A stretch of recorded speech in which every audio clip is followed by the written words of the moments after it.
Hey, thanks for stopping by. My name is Joanna, and I've been wanting to create this channel for some time now, but was hesitant and kind of nervous. But today, in one of the Facebook groups that I'm in, I posted this journal cover asking for some advice, and one of the members had asked, they were curious about what it looked like and if I could share, and so I just kind of felt the push to create a video and to post it. So this is my first video ever. Don't mind my mess. I felt like I should probably keep it real. This is what it looks like when you're creating things. So anyway, this is a faith journal that I've made for a friend of mine. The journal was inspired by this beautiful woman here, this image. And when I first saw the image, it actually reminded me of my friend. And she actually has the ability to see into the spirit realm. I know that might sound kind of strange to people, but it is a real thing.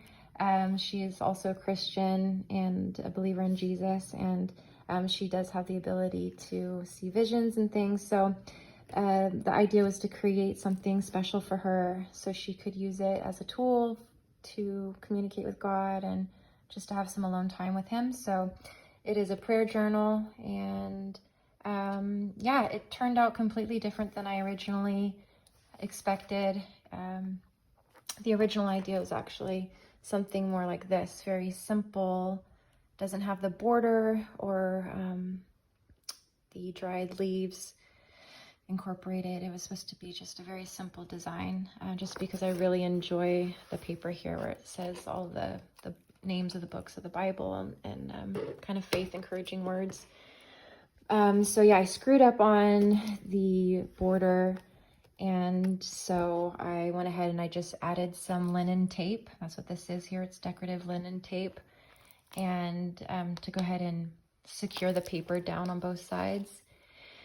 And then that drove me crazy because I couldn't stand the straight edge, which it still kind of bothers me, but not as much now that I've added the dried leaves here. I think that really added a neat effect, and it ties in with the image of kind of like the wildflowers. And so anyway, yeah, they're dried leaves rather, and it was a new technique for me. And some lovely women on my Facebook group had suggested to use matte Mod Podge. I don't have matte Mod Podge, but I happened to buy a bunch of random book supplies from a woman somewhat nearby. I kind of drove a distance, to be honest. And she was an Asian woman, and I don't know all of the I don't know all of the product information, but anyway, it was a matte finish, which was what was suggested, a Mod Podge matte finish. I just didn't have the Mod Podge, but I did have this here. So I gave that a whirl, and I'm really pleased. It added a thickness to the cover, and it doesn't feel tacky. Oh, maybe a little. It's a little sticky, but I don't worry about like things like being stuck to it and like not coming off. But I might give it another day or two before I wrap it and give it and make sure that it is not too tacky. So yeah, added a trim here for the spine just to kind of cover up the spine. On the back, I decided to keep it really pretty minimal, I guess, just because I really do like all that it says here. And then the front rather, is just kind of more the focal point. For here, it's just a strip of brass metal. I don't know what the gauge is, but it's really thin. And I used my metal stamps to stamp in dreams and visions with the cross, and some cheesecloth there, and some little book corners. Inside, I know it kind of pains me that there's nothing too special about it, but I really wanted it to just be a true journal.